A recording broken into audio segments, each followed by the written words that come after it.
Sud Radio, service compris. Véronique Jacquier. Et le service compris d'Anna Fernandez. Bonjour Anna. Bonjour Véronique, bonjour à tous. Alors vous êtes notre coach en recherche d'emploi, vous êtes coach en recherche d'emploi pour votre cabinet, Énergie Coaching. On peut donc mieux vous connaître sur energiecoaching.fr. Grâce à vous, je ne le dirai jamais assez, des auditeurs de Sud Radio ont retrouvé un travail.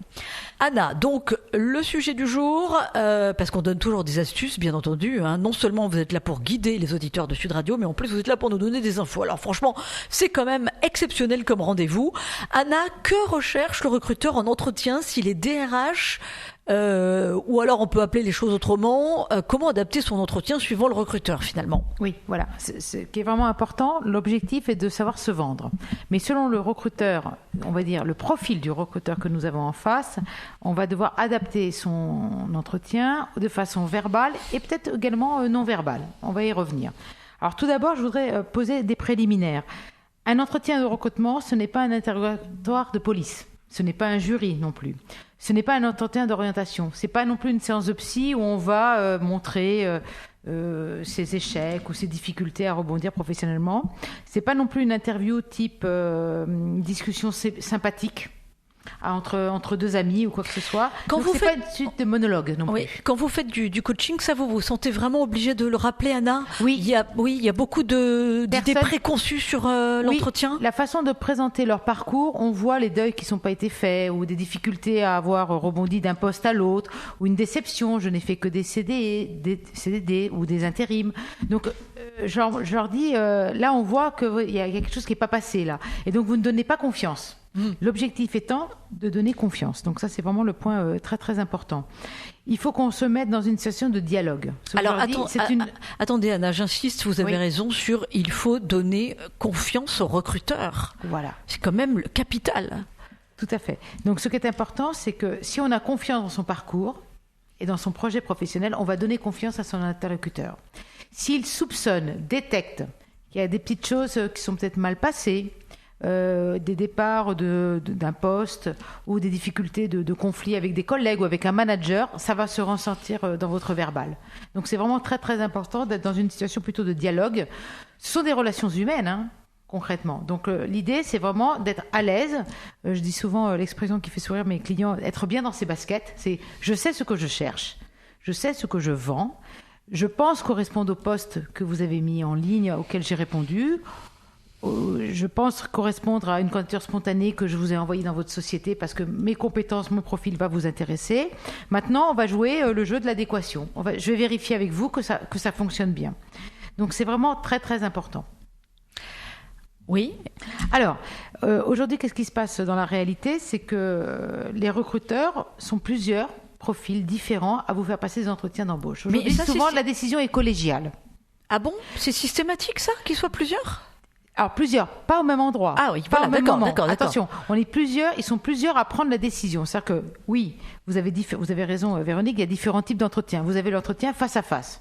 On va dire une personne face à vous, qu'il soit directeur des ressources humaines, un opérationnel, un consultant, le DG, le président, le responsable de la société. Ça, c'est une chose. Après, vous avez des rendez-vous un peu collectifs. C'est-à-dire que vous avez l'opérationnel, votre chef direct, avec le directeur des ressources humaines face à vous, vous candidat. Après, vous pouvez avoir aussi des rendez-vous téléphoniques, avant même de vous voir en tête-à-tête.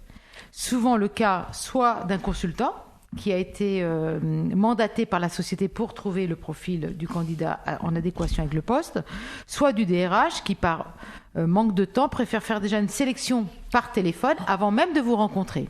Ça se fait beaucoup, ça? Ça se fait de plus en plus. Oh là là. Et je dirais même qu'aujourd'hui, les entreprises... moi, ça, je trouve ça perturbant. Pardon, Anna. Oui. Alors, perturbant, c'est un autre exercice. Alors là, on fait travailler l'écoute. Il faut vraiment écouter la personne qui vous pose des questions. Ne pas lire son CV, puisqu'elle ne vous voit pas et vous pourriez lire votre CV. Et essayer de garder un maximum de naturel. Ce qui n'est pas facile. Et puis surtout, être dans un contexte de ne pas être perturbé par des bruits extérieurs. Typiquement pour le téléphone, je rappelle, si on vous appelle et que c'est pour un rendez-vous téléphonique, vous n'êtes jamais disponible au moment où on vous appelle. Ça ne pose aucun problème au recruteur, qu'il soit consultant ou DRH, de dire en ce moment je suis indisponible parce que vous êtes dehors, ou même vous êtes à la maison mais pas en état de vous préparer un entretien téléphonique d'embauche, de dire est-ce que je peux vous rappeler dans 30 minutes ou est-ce que vous pouvez me rappeler dans 2 heures, et vous mettre dans un endroit isolé, sans bruit, bien sûr en ayant sûrement relu le CV, mais être tranquille. Vous pouvez avoir aussi des entretiens de recrutement. Les 2 derniers, c'est la mise en situation. C'est-à-dire que vous avez passé différents entretiens et on vous demande de faire un cas pratique, comme à l'école. Vous êtes contrôleur de gestion, on vous expose une problématique, on vous demande d'y réfléchir pendant 15-20 minutes et après, en tête-à-tête avec quelqu'un, vous allez exposer comment vous pourriez donner une solution à ce cas pratique. Là, j'ai beaucoup de clients en ce moment, en gestion de projet, en direction des ressources humaines, en informatique même, qui passent des entretiens de mise en situation. Et puis alors, vous avez le dernier entretien qui est le type informel. On vient vous chercher en bas de l'accueil d'une société. Le temps de monter dans l'ascenseur, ça n'a pas l'air, mais on vous pose déjà des questions. Donc c'est un peu la façon informelle de passer un entretien et de voir un peu on votre juge adéquation, le savoir-être, votre adaptation. Oui, dans le savoir-être, et puis dans le côté très intuitif. En dehors, parce que on le sait, un entretien, c'est très stressant. Alors, on va y revenir. C'est aussi bien stressant pour le recruteur que pour le candidat. Le candidat, il se dit, je dois bien me vendre. On est plusieurs sur le marché. On est peut-être plusieurs sur le poste. Donc, comment je vais me différencier? Donc, on va y revenir un peu plus tard. Le recruteur, lui aussi, il a des peurs. Vous ne croyez pas qu'il est en position très très forte et un peu de roi et de décideur. Qu'est-ce qu'il a comme peur? Il a peur de se tromper. Il a peur de se tromper. Oui, on n'y pense jamais à ça. Voilà, il a peur de se tromper, d'avoir convoqué un candidat que tout compte fait sur le papier, il était bien, mais il n'a pas tout vu. Et après, pendant l'entretien, il s'est totalement trompé, donc il est en train de perdre 1 heure, 45 minutes, 1h30 de son après-midi. Il a peur d'être responsable d'un choix. Pourquoi en ce moment les décisions sont très collégiales? Ils se protègent les uns les autres. Le DRH va se protéger avec l'opérationnel qui va se protéger avec le dirigeant. Comme ça, si on se trompe sur le candidat, on est 3. On n'est pas que seul. Il y a quelques années, un seul était décideur, souvent l'opérationnel, voire le DRH. Donc ils ont peur de se tromper. Et puis la grosse peur que les candidats n'ont pas souvent en tête, c'est qu'ils ont peur de ne pas trouver quelqu'un. Il y a beaucoup de chômeurs, il y a beaucoup de profils, mais si on n'arrivait pas à trouver la perle rare, le mouton à 5 pattes qui correspondrait à toutes les attentes. Donc ils ont également cette peur que ça prenne du temps, le recrutement, plus de temps qu'il n'était prévu. Oui, ils ont peur de ne pas avoir de coup de cœur ou de rencontrer la personne qui justement leur donne confiance. Voilà. Et puis la personne, le poste est peut-être à remplacer par quelqu'un qui va partir. Donc ils ont peur aussi du trou entre celui qui part et celui qui n'est pas encore arrivé. Donc il y a toujours cette crainte de faire le bon choix. Donc c'est pour ça que je parle vraiment que moi je dis souvent à mes clients, c'est une relation gagnant-gagnant. Dans l'entretien. Ce n'est pas un jury, vous n'êtes pas là pour faire un monologue, ils ne sont pas là pour un monologue de questions difficiles, délicates, pour de vous piéger. Quand ils vous piègent, quand vous avez l'impression qu'ils vous piègent par des questions, c'est qu'ils sont en train de vérifier votre gestion du stress, des priorités. Voilà, ils vous posent des questions un peu qui sortent un peu hors du cadre, c'est comment vous allez réagir. Laissez venir votre naturel, c'est jamais perdant. Alors, en vous écoutant, Anna, on comprend 2 choses importantes. Donner confiance au recruteur et comprendre finalement que, le mot, je ne sais pas s'il est juste, mais on se met d'égal à égal. C'est-à-dire qu'il n'y a pas un dominant, un dominé. Tout à fait. Voilà. Et ça, c'est fondamental pour aborder l'entretien. Oui. Voilà. Qu'il soit 1 en face de nous, qu'il soit 2, qu'il soit 3. Oui. Après, voilà. Le format va changer, mais sur le fond, c'est de se sentir en confiance, que la personne sente en confiance. Typiquement, à la question très difficile, avez-vous d'autres pistes? Moi, je dis à mes clients, dites-leur, oui, j'ai d'autres pistes, je remplace d'autres entretiens. Ça met vraiment d'égal à égal. Je suis convoquée aujourd'hui, mais je suis voulue, désirée ailleurs aussi. Et donc, ça permet aussi au recruteur d'avoir une réaction. Il n'est pas là pour vous faire du mal, il n'est pas là pour être méchant. Sa capacité d'un bon recruteur, c'est de mettre à l'aise le candidat et vice-versa. Alors, Anna, on va voir la façon dont vous avez coaché Laure, parce que on veut dorénavant toujours, c'est le but de toute façon de Service Compris, aborder cette émission d'une façon extrêmement positive, aborder la lutte contre le chômage d'une façon extrêmement positive, et donc on vous offre en début d'émission le témoignage de quelqu'un qui a trouvé du travail grâce au coaching. Comme ça, vous mesurez aussi, vous sentez l'incarnation du coaching à travers la façon dont l'a vécu la personne, l'auditeur qui est avec nous. Alors on accueille Laure. Bonjour Laure. Oui, bonjour. Vous êtes une jeune diplômée, c'est ça? Vous avez quel âge, Laure? Bienvenue. Tout à fait, merci. J'ai 27 ans. Et vous avez été coachée par Anna Fernandez. Tout à fait. Alors, vous êtes diplômée en quoi? Un master en ressources humaines. Oui, et le coaching, si je ne m'abuse, vous a été offert par vos parents. C'est-à-dire que quand vous vous êtes retrouvé jeune diplômé sur le marché de l'emploi, vos parents ont dit oh là là, oh là là, oh là là, on veut être sûr qu'elle trouve un travail. Donc, ils vous ont dirigé vers Anna Fernandez. Exactement. Et donc, du coup, oui, c'est vrai que ça m'a permis de voir un peu plus loin que mes recherches basiques sur Internet principalement. Alors, c'est-à-dire, ça vous a ouvert de quelle façon les portes du marché de l'emploi ? Alors, c'est vrai que grâce au travail avec Anna, ça m'a déjà en fait permis d'avoir une confiance en moi que je n'avais pas. Et puis surtout d'être visible, aussi bien donc sur les réseaux sociaux, parce qu'effectivement, je n'étais pas inscrite sur les réseaux sociaux professionnels comme on peut connaître comme LinkedIn par exemple. Et puis également me rendre visible en rencontrant des personnes dans les salons professionnels. Et vous avez évidemment aussi appris à faire votre CV. Vous avez appris, comme Anna nous donne ses astuces aujourd'hui, c'est-à-dire à savoir gérer un entretien de recrutement. Est-ce que du coup vous avez aussi appris à être sélective, c'est-à-dire qu'est-ce que je veux faire exactement et à quelle porte je frappe ?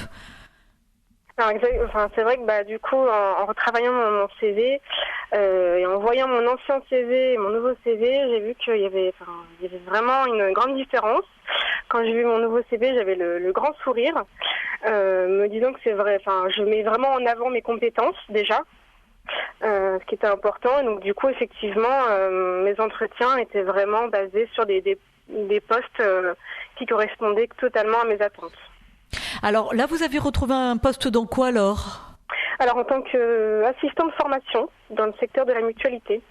D'accord. Et vous avez du coup cherché un travail pendant combien de temps ? Alors du coup, donc après mes 5 séances avec Anna, c'est au bout de 3 semaines. 3 semaines ? Oui. 3 semaines, donc vous avez vraiment été très très peu de temps sur le marché du travail, hein ?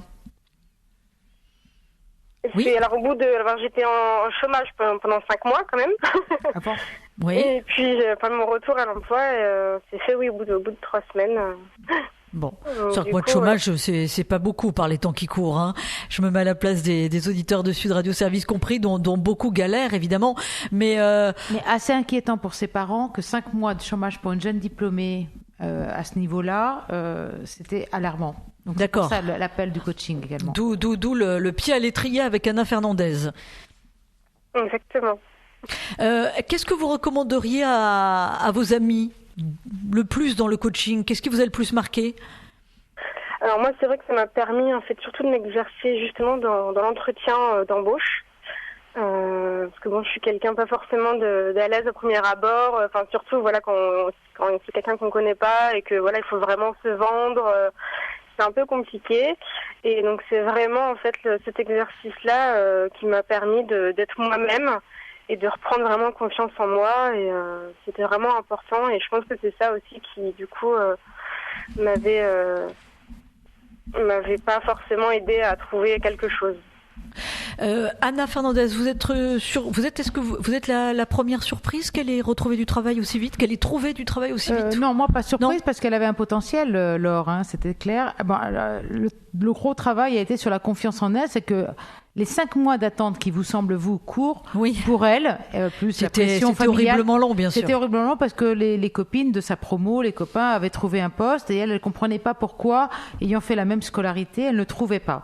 Alors, il y a eu le travail du CV, il y a eu souvent le travail également du projet professionnel, donc on a beaucoup mieux ciblé ses recherches et donc, du coup, peut-être moins d'offres répondues, moins de candidatures spontanées envoyées, mais plus ciblées. Donc, du coup, ça lui a fait passer des entretiens et elle a regagné confiance en passant des entretiens jusqu'à obtenir le poste qu'elle a aujourd'hui. Donc ça, c'était très important pour elle de se sentir valorisée par le marché en dehors de ses parents ou de moi qui lui disais mais il n'y a pas de raison de rester sur le chemin. Donc ça l'a mis dans une dynamique. Elle a eu des moments un peu plus bas, Laure, concrètement, parce qu'on est quelquefois pas satisfaite qu'on envoie et puis on répond pas. Mais moi, je disais, faut rester tenace, faut continuer à semer. Alors 3 semaines, c'est une agréable surprise pour elle et pour moi, et tant mieux, mais j'en doutais pas. Et maintenant, je sais qu'elle s'épanouit dans son poste, puisque je l'ai eu entre-temps. Elle s'épanouit, elle reprend confiance. Elle s'en étonne peut-être elle-même déjà, elle se redécouvre. Mais en fait, je pense qu'elle redécouvre la Laure qu'elle a connue pendant toutes ses études et où tout fonctionnait bien. Ah oui. Laure, vous aviez envoyé combien de CV ?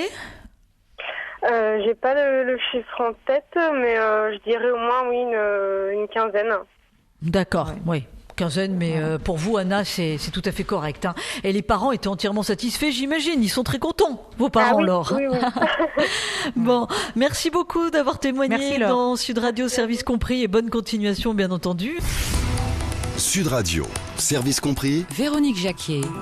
Et le service compris d'Anna Fernandez de Énergie Coaching, le service compris des auditeurs aussi. On veut vous entendre, c'est vous qui donnez de la saveur à cette émission. C'est ensemble qu'on lutte contre le chômage et qu'on vous aide à retrouver un emploi. Alors on le voit avec vous, Anna Fernandez, c'est un métier finalement. Hein. C'est un métier de rechercher un métier. Il n'y a pas photo. Voilà, comme c'est on un dit. temps consacré, c'est du temps, de l'énergie, de l'investissement, de la volonté, et puis d'être très méthodique. Moi, les clients qui trouvent un travail restent très méthodiques. On a une phase de projet, de CV, de lettre de motivation, de réseaux sociaux, de la simulation d'entretien.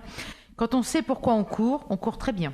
Alors, vous faites le 0826 300 300 pour exposer votre situation à Anna Fernandez. Cette émission est faite pour ça, pour qu'elle vous aide à retrouver un travail, pour vous remettre en selle.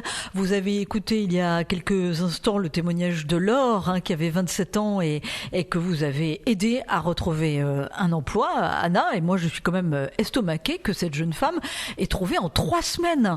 Alors, est-ce que c'est parce que c'était sur la région parisienne? Est-ce qu'il y a des coins de France où c'est un peu plus difficile? On va dire oui, qu'il faut, quand même, il faut reconnaître que les bassins employeurs les plus importants sont quand même la région parisienne, la région Rhône-Alpes autour de Lyon. Oui, qui sont les régions les plus dynamiques de France. On va dire, voilà, c'est clairement. Mais pour accompagner des personnes qui sont en province, donc par Skype, on a les mêmes résultats quand on est clair sur le projet et que le bassin ou que le ciblage des entreprises correspond aux compétences qu'on peut vendre. Et on a vu aussi que les mentalités changeaient, hein, puisque les présidents de région sont prêts à prendre en charge même la régionalisation de Pôle emploi, hein, pour être plus efficace. Hein, plus proche. Voilà, plus efficace et plus proche dans la lutte contre le chômage. Ouais, tout à fait. Et ça, c'est quand même capital. Hein. Oui. On se demande comment ça n'a pas été fait avant. Oui. On accueille Nicolas qui a fait le 0826 300 300. Bonjour Nicolas. Bonjour. Alors, c'est pas moi qui vous ai appelé déjà, c'est vous qui m'avez appelé. Je tiens à préciser quand même. Oui, d'accord. Alors, on vous écoute, Nicolas. On est avec vous. C'est vous qui m'avez appelé, donc j'écoute votre émission, effectivement, qui est intéressante pour retrouver un emploi et qui m'a effectivement aidé à retrouver un emploi, mais qui n'a pas été durable pour des raisons CY. Néanmoins, je suis toujours à la recherche d'un emploi et si je peux exposer ma situation et mes attentes, peut-être que ça pourrait m'aider dans ma recherche d'emploi. Voilà. Maintenant, je suis assez autonome. Écoutez, Nicolas, comme poste. Voilà. Maintenant, je suis assez autonome dans ma recherche d'emploi et bon, j'ai 37 ans, j'ai eu une vie professionnelle assez chaotique. Même si j'ai eu beaucoup de CDD, enchaîné de CDD en CDD, j'en suis toujours au même point et qu'est-ce que vous cherchez comme emploi, Nicolas? Alors j'ai un projet de toute façon professionnel pour une exploitation agricole. D'accord. Qui a besoin d'un investissement que je veux personnel, donc que je veux financer moi-même, mais dans la situation où je suis, c'est-à-dire je suis au RSA et ça fait 3 ans que c'est la même situation. Enfin, je suis en dessous du seuil de pauvreté. Mais là, Nicolas, quand on vous écoute, on sent que vous êtes sacrément enlisé. Hein. Vous êtes dans quelle région? Je suis dans les Hautes-Pyrénées. Ah, d'accord. Vous avez ce projet, Anna. Oui. Alors, c'est déjà pas mal, non? Oui, alors ce projet, donc vous êtes au RSA, donc projet de financement, vous avez regardé le conseil régional, vous avez regardé déjà les différentes sources de financement possibles, vous avez fait le tour? Oui, je suis suivi par le conseil général depuis 3 ans, qui a validé mon projet, mais qui m'offre... qui me fait des offres d'emploi qui s'avèrent toujours négatives et sans suite. Alors, D'accord. j'ai Et alors les trouvé- offres j'ai d'emploi, retrouvé- c'est j'ai- vers quel type de fonction? Pardon? Vers quel type de fonction les offres d'emploi qui s'avèrent négatives? Travailler dans les espaces verts, travailler pour les mairies, D'accord. Mhm. voilà. D'accord. Alors, Mais pourquoi ça n'aboutit pas, Nicolas, d'après vous? Pourquoi ça n'aboutit pas? Parce qu'il n'y a pas de travail. Il n'y a pas beaucoup de travail. Mais tout écoutez, simplement. Anna est là pour vous expliquer qu'il n'y a pas de fatalité et qu'on peut toujours Non, en je suis trouver pas- du travail. Je suis absolument pas Dans les fataliste. espaces verts, c'est pas possible. Vous êtes dans les Pyrénées en plus. Les Mais arbres, ouais, ça pousse, il faut les ça couper. Effectivement, ça paraît incroyable. Non, mais je me débrouille. Je parle couramment anglais. J'ai vécu 6 ans à l'étranger, en Australie, et je donne des cours d'anglais de temps en temps via le site, via un site professionnel, et je me suis inscrit aussi sur Le Bon Coin pour donner des cours d'anglais. Malheureusement, ça suffit absolument pas à subvenir à mes besoins et encore moins à financer mon projet d'exploitation. Mais vous n'avez pas pensé, Nicolas, à vous lancer dans une activité de jardinage, mais en tant que particulier? Si, j'ai fait quelques travaux, mais il y a très peu de travail. C'est bien votre émission pour aider les gens à retrouver du travail, c'est sûr. Je suis rentré en France il y a 3 ans et je constate que c'est depuis. En fait, j'étais parti il y a 9 ans de France parce que déjà la situation économique était difficile et je rentre pour des raisons de santé. Mais je suis encore valide, hein, je suis prêt à travailler. Mais le truc, c'est qu'il y a... Enfin, moi, dans ma région, hein, après, je viens d'entendre que je fais effectivement pas partie d'un bassin... Nicolas, pourquoi est-ce que vous n'accepteriez pas de bouger, justement, pour aller où il y a de l'offre et de la demande, hein? Ben alors, j'accepte de bouger. Je me suis aussi inscrit sur Pôle emploi international. Je suis même prêt à repartir à l'étranger pour pouvoir financer. Non, mais quand je dis bouger, c'est en France, hein, c'est peut-être pas forcément très loin de chez vous. Je suis déjà parti 6 ans en Australie pour faire cette formation donc dans ce projet d'exploitation agricole et qui a duré 3 ans la formation. Et donc ça me fait absolument pas peur de partir. 6 ans c'était long, mais je suis prêt à partir 1 an, 2 ans. Oui, je suis prêt. Et je suis inscrit sur Pôle emploi international. Et là, ça ne donne rien. Quand vous candidatez, quand vous faites des candidatures, ça ne donne rien. Absolument rien. Absolument rien. Alors là, Anna, c'est quoi? C'est un problème de CV? C'est un problème de CV, visiblement, peut-être, non? J'ai refait mon CV au moins 4 ou 5 fois. Le dernier, maintenant, que j'ai est satisfaisant. Hein. Je l'ai présenté à beaucoup de gens qui m'aident et qui me soutiennent et qui trouvent que c'est bien. Alors, j'ai mis en avant, évidemment, mes compétences linguistiques. Ce sont mes plus bonnes compétences. Oui, Nicolas, les compétences linguistiques, c'est vraiment un atout, mais dans les compétences techniques de savoir-faire, qu'est-ce que vous savez faire? Alors, si vous deviez résumer en deux ou 3 lignes, en 2 ou 3 phrases. Alors, je suis spécialisé dans les techniques de laboratoire, dans la préparation des souches destinées à la production agricole. D'accord. Voilà. D'accord. Après, je donne des cours d'anglais parce que je parle couramment anglais. J'ai fait des travaux agricoles sur beaucoup d'exploitations agricoles en France et à l'étranger. Oui, mais Nicolas, vous connaissez bien votre région, donc est-ce que vous pensez que par rapport à vos compétences... Non, je connais pas très bien ma région. Je suis nouveau ici, ça fait 3 ans que je suis arrivé. Et je suis du sud-ouest de Bordeaux, originaire. D'accord. Donc, est-ce que par rapport à vos compétences, vous pensez que vous avez des débouchés là où vous vous trouvez? En fait, c'est ça, moi, ce que j'entends. Hein. C'est ce que, à travers votre témoignage et votre parcours, Nicolas, c'est ce que j'entends. Là, c'est du bon sens. Y a combien de temps que vous cherchez du travail? Plus de 3 ans, c'est ça? Voilà. Alors, j'en ai retrouvé entre-temps. J'ai obtenu un CDI chez McDonald's, n'a pas duré parce que j'ai eu on peut dire un différend entre un manager et moi et d'autres employés, donc j'ai été obligé de quitter le poste et ça n'a pas duré longtemps, mais Mais Nicolas, ce que je pourrais vous conseiller, ce serait de mieux... Attendez Nicolas, écoutez Anna. Ce que je pourrais vous conseiller par rapport à votre fonction que vous cherchez, ce serait de faire le tour, alors peut-être vous n'avez pas eu le temps de le faire depuis 3 ans, mais de faire le tour des employeurs potentiels, laboratoires ou autres sociétés agricoles ou liées à l'agroalimentaire, où vous pourriez apporter vos compétences. Oui. Tout en faisant, bien sûr, tout en travaillant votre projet professionnel d'entrepreneuriat, de reprendre peut-être une exploitation. J'ai déjà le terrain. C'est pour ça aussi que je suis installé dans la région, c'est que le terrain est... Vous l'avez. Voilà. Donc c'est pour ça aussi que j'aimerais, idéalement, évidemment, travailler dans la région. Et je me suis déplacé pour donner des cours jusqu'à Massac, qui se situe à 150 km d'ici. Donc ça ne me dérange absolument pas de me déplacer. D'accord.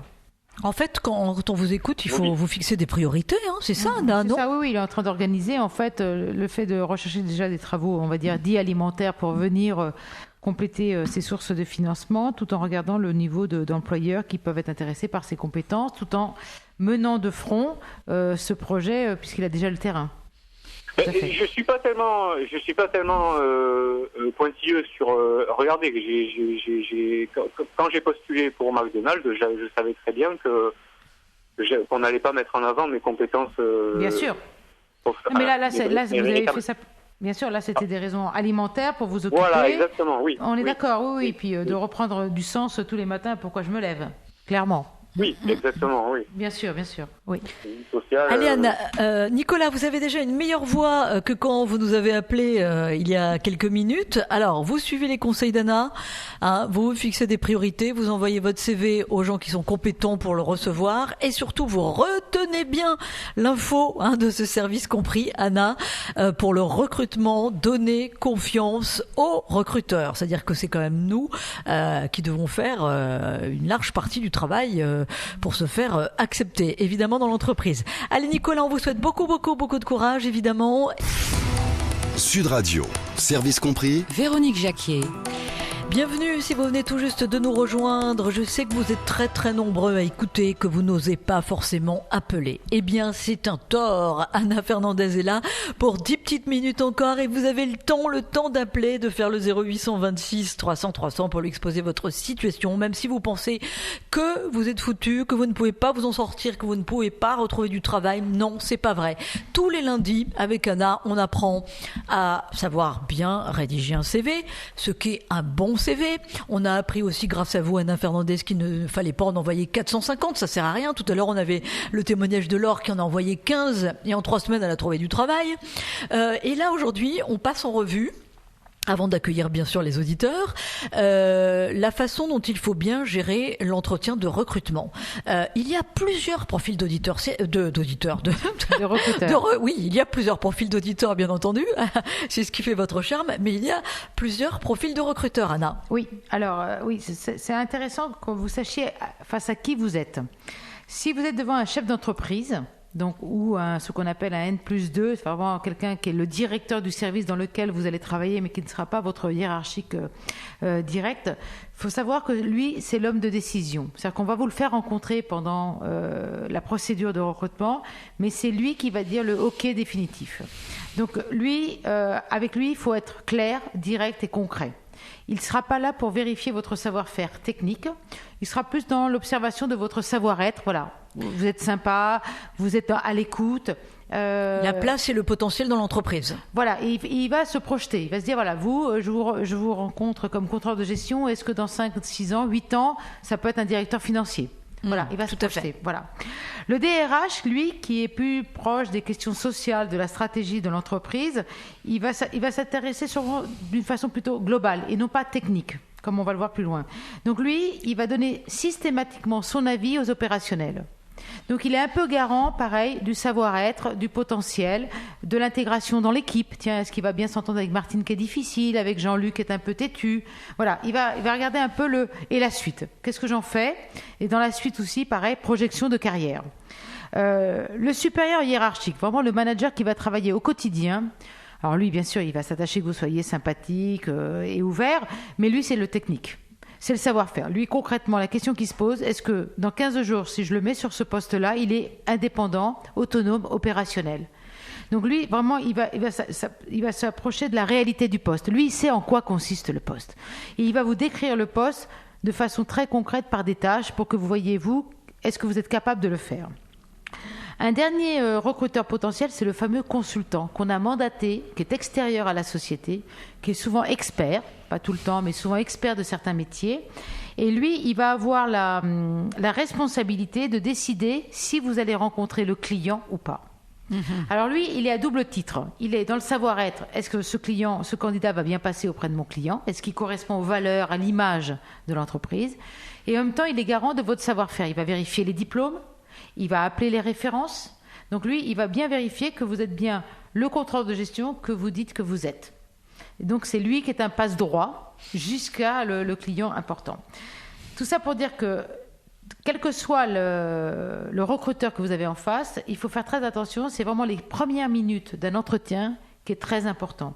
C'est vraiment la bonne impression que vous allez donner dès les premières minutes, quel que soit le recruteur que vous avez en face, puisque ce jugement se fait dans un temps extrêmement court, mais c'est un jugement décisif et presque définitif. Donc c'est vraiment très très important. D'où l'intérêt de bien mettre en place son argumentaire, donc le pitch concret avec des exemples concrets, donc d'être très clair dans son parcours. Je le rappelle, c'est une discussion de gagnant-gagnant, c'est un échange, c'est pas un jury. Donc être court dans sa présentation de son parcours, mais être à l'écoute des questions, prendre le temps d'y répondre, voire de les reformuler quand on a un doute, si on les a pas bien comprises. Ça, c'est vraiment important. Et je finirai par la conclusion. Vous ne devez pas partir d'un entretien sans savoir quelle est la suite du recrutement. Quand est-ce que le candidat va être choisi? Est-ce qu'on a vu le DRH? Est-ce qu'il est prévu de voir le supérieur hiérarchique, voir le directeur général ou le président de la société? Il ne faut pas partir sans avoir des délais. Comme ça, on va savoir après s'il faut relancer ou pas. Merci pour toutes ces infos, évidemment, Anna. On accueille Stéphane qui est composé le 0826 300 300. Bonjour Stéphane. Bonjour. Oui, Bonjour bienvenue. Stéphane. Alors, je vais parler de mon expérience. Oui. Donc j'ai 42 ans bientôt. Moi, quand je cherchais du travail, je sais pas, j'ai commencé. Alors attendez, Stéphane, vous avez une expérience de quoi? C'est ce que j'allais dire en fait. Oui. J'ai fait plein de métiers différents parce qu'au départ, moi j'ai une formation de tuyauteur quoi. J'ai un bac en métallerie, disons. D'accord. En métal, mais j'ai fait pas mal de boulot. J'ai pris n'importe quoi comme travail et puis il faut pas hésiter non plus à bouger. J'étais originaire de Haute-Marne et je suis parti au Luxembourg, en Belgique, un peu partout. Un peu comme ça, qu'un sac à dos on va dire. J'ai pas hésité à faire des travaux, de travailler sur des chantiers, mais faire des trucs vraiment difficiles quoi. Mais pour avoir un travail, un petit peu d'expérience. Et vous avez Stéphane, oui. Vous avez quel âge? J'ai 42 ans. D'accord. 42 ans. Et au fur et à mesure, donc je gagne en expérience, quoi. Et ça m'a permis de monter, on va dire, en responsabilité, puis en métier. Aujourd'hui, je suis dessinateur industriel. Alors, je suis pas dessinateur à la base, mais je travaille dans un bureau d'études, etc. Ça n'a rien à voir avec ce que je faisais au départ, mais au fur et à mesure, et puis de mentir un petit peu, j'ai pas hésité à fausser un peu le CV pour me mettre en avant, en fait. Mais toujours léger, quoi. Et ça marche. Enfin, après, il faut être... Il faut être opérationnel sur le poste, hein. Ça marche. Voilà, c'est ça. Je veux bien mentir sur un CV, il faut savoir faire après. Ça dépend quel poste. Hein. Si on vous dit que vous serez demain DRH, non. Mais là, si c'est pour travailler dans les usines ou dans le technique, on apprend en fait. On n'est jamais tout seul. Hein. Oui, puis vous êtes adaptable, flexible. Et après, on apprend. Donc voilà, c'était pour expliquer un petit peu comment j'ai Et fonctionné. quel conseil vous donneriez alors aux auditeurs de Service Compris par rapport à votre expérience et par rapport même à l'expérience même du coaching, hein, puisque c'est ça qu'on met aussi sur la table, hein, c'est que tout seul on se rend bien compte, hein, quand les auditeurs nous appellent, Stéphane, qu'ils sont perdus, qu'il faut leur prendre la main. C'est ce que fait Anna quotidiennement dans son travail. Moi, il y a un truc que j'ai fait à un moment, c'est je prenais les annonces et je répondais, je sais pas si c'est bien ou pas, je répondais à l'annonce selon la demande en fait de l'employeur. Hein, selon ses critères, je disais que j'avais ces critères-là. Alors que c'était faux ? Non, c'était pas tout à fait faux. C'était pas faux, mais c'était pas totalement vrai. Donc, si on part dans le technique, en tuyauterie, on peut dire qu'on est spécialisé dans tel domaine de soudure, alors qu'on l'est pas forcément. On peut faire une expérience d'une journée, on dit pas qu'on a 10 ans. Enfin, je dis pas qu'il faut mentir, mais il faut oser. Moi, j'ai plein d'amis qui travaillent pas, et je leur dis, mais allez-y, dans ce poste-là, ils me disent, oui, mais ils me prendront jamais. Ah ben, c'est sûr que si t'essayes pas, personne te prendra. Oui, ça c'est sûr. Je me suis planté aussi, hein. C'est arrivé que je suis arrivé dans des entreprises où j'ai fait 2 jours et je me suis fait renvoyer, mais c'est pas grave, j'ai fait 2 jours et puis bon, j'ai essayé quoi. Oui, mais vous êtes l'exemple, Stéphane, d'oser et adaptable et flexible. Oui, vous n'avez peur de rien. Non, mais en même temps, c'est super d'avoir un témoignage comme ça, parce que ça montre aussi aux auditeurs qu'il faut y aller, quoi. Ça montre le précepte qu'on dit depuis quelques semaines, c'est que la volonté fait tout. Hein. Oui. Stéphane, il veut, et ben il arrive. Stéphane, il veut, même s'il se fait jeter au bout de 2 jours, c'est pas grave, il recommence ailleurs. Très bien, la ténacité paye. Bravo. Et Stéphane, quels sont vos prochains objectifs alors ? Bah écoutez, non, là, aujourd'hui ça va, j'ai un très bon travail. Bon. J'ai Voilà, une bonne société et l'objectif c'est d'y rester jusqu'à ma retraite. Donc voilà. Merci beaucoup Stéphane, et puis n'oubliez pas de recommander le coaching, hein, évidemment le coaching pour s'en sortir, pour dire à vos amis qui disent je sais pas faire, voyez, vous envoyez vos amis à Anna Fernandez et elle ouvre toutes les portes, Anna, hein, avec un CV, avec des compétences et avec de la volonté, finalement c'est le mot de la fin. Merci Stéphane et merci Anna. Merci Véronique, à bientôt pour tous vos conseils. On se retrouve